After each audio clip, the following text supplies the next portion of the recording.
Evet, şu anda pencere kenarları nasıl boyatılır? Düzgün bir şekilde çizgilerimizin düzgün çıkması için bant çekiyoruz. Çekimiz şu anda hazır halidir. Evet. Çekimiz şu anda pencere etrafı. Şu anda bir cami penceresidir. İskele üstünde çekiyoruz.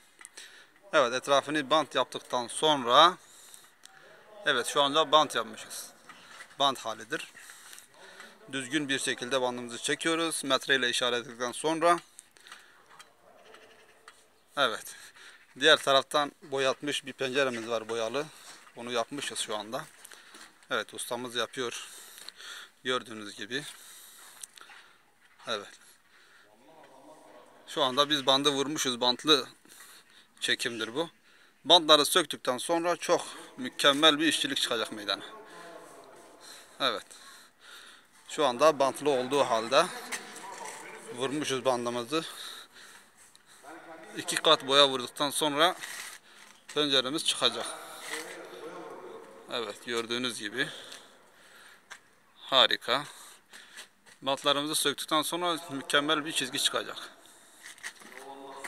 Evet. İşte gördüğünüz gibi. Evet. En son halini ayrı bir videoda atacağız size inşallah.